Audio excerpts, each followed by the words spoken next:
scrutiny of the alleged references to Muhammad in the Bible as a prophet, they absolutely have no relation to the prophet of Muhammad, nor prophesy his coming. Muhammad is not mentioned in the Old Testament.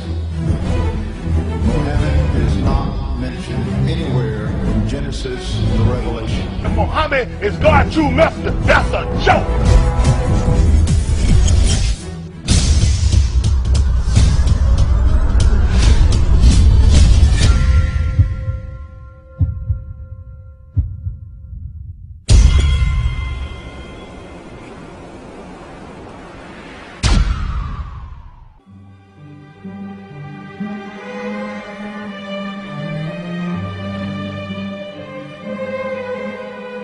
Lo, we inspire thee as we inspired Noah and the prophets after him, as we inspired Abraham and Ishmael and Isaac and Jacob and the tribes, and Jesus and Job and Jonah and Aaron and Solomon, and as we imparted unto David the Psalms.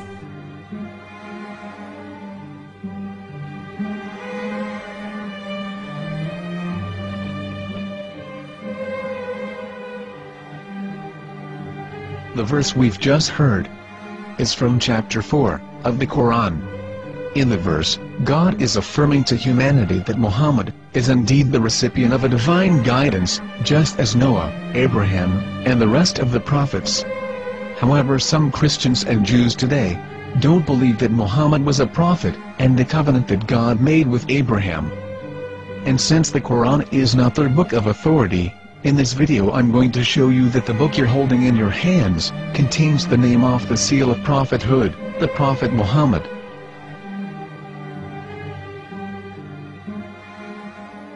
As known, the Old Testament was preserved in the Hebrew language. In the 5th chapter of the Shir HaShirim, which is one of the 5 Megillat or sacred scrolls that are part of the Hebrew Bible, or for short the Song of Solomon, as Christians know it today. That chapter is discussing someone. Jews will say it is discussing Solomon, while Christians will say it is discussing Jesus.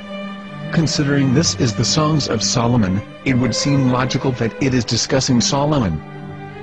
The verses, describing this mystery man, have the narrator's speech conjugated in the feminine, meaning it is a woman who is describing this man. So it is possible that it is one of Solomon's wives discussing her husband Solomon. However, Christians assert that Jesus is being discussed, and that the chapter is describing a man who was not yet alive at that point. A prophecy.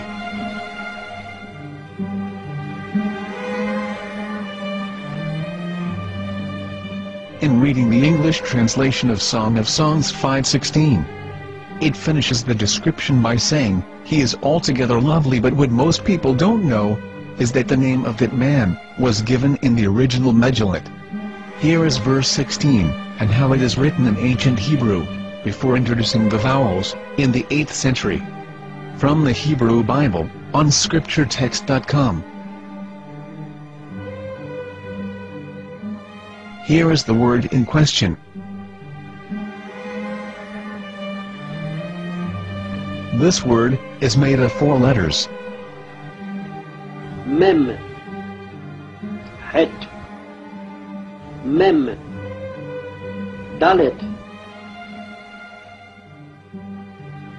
Now when reading the word as it is written in its original form, with no vowels, it can be read as Muhammad, which is the name of the Muslim prophet, or as Mamad with no A after the H. According to Ben Yehuda's Hebrew English Dictionary, it is correctly pronounced as Muhammad, not Mamad. So how we're going to know for sure if it's pronounced as Muhammad, the Muslim prophet, or as Mamad, a random Hebrew word? The only way is to give the verse to a rabbi, and say to him, "Please read." Here is the Song of Songs 5:16, and how it is read by a rabbi from a Hebrew Jewish site. Please notice, the im in Hebrew is a plural of respect. חיכו ממתקים וכולו מחמדים, זה דודי וזרעי בנות ירושלים. חיכו ממתקים וכולו מחמד, מחמד, מחמד, מחמד, מחמד, מחמד דין. זה דודי וזה רעי בנות ירושלים.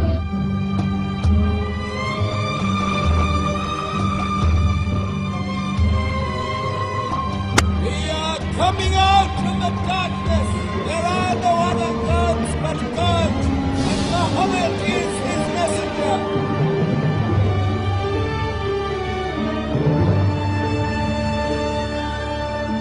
Let the world hear. חיכו ממתקים וכולו מחמדים, זה דודי וזה רעי בנות ירושלים. חיכו ממתקים וכולו מחמד, מחמד, מחמד, מחמד, מחמד, מחמד דין. זה דודי וזה רעי בנות ירושלים.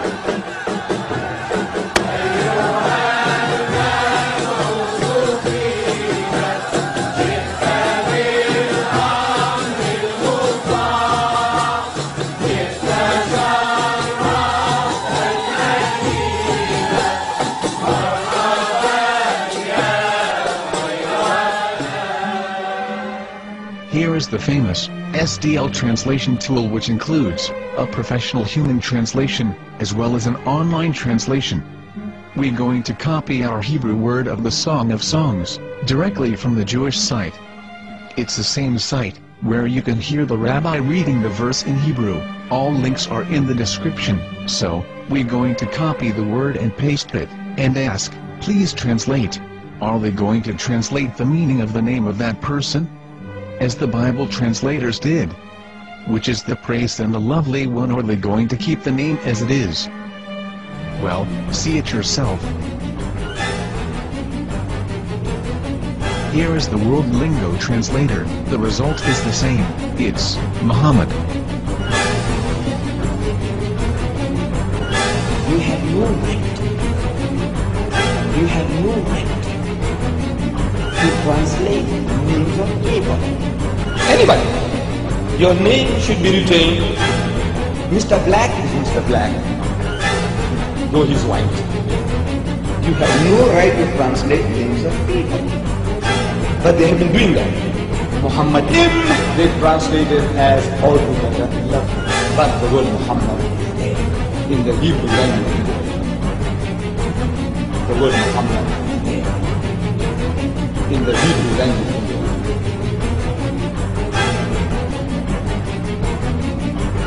I will tell you a story from my own personal experience. Years ago, I used to spend every Sunday afternoon in a place called Speaker's Corner. And in my years down there, I got to know a Jewish rabbi.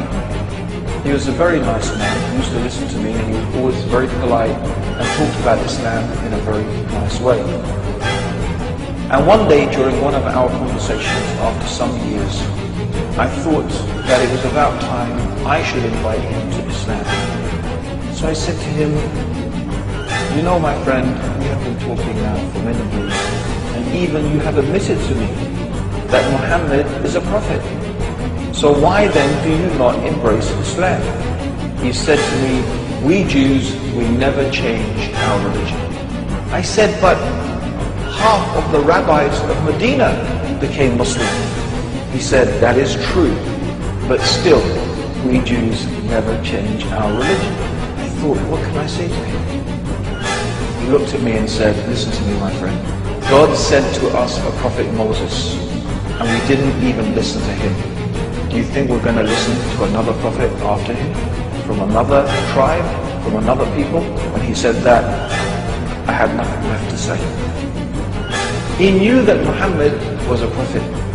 In fact, another rabbi also came up to me and he said to me, we know Muhammad is a prophet, and he quoted to me a passage from the Bible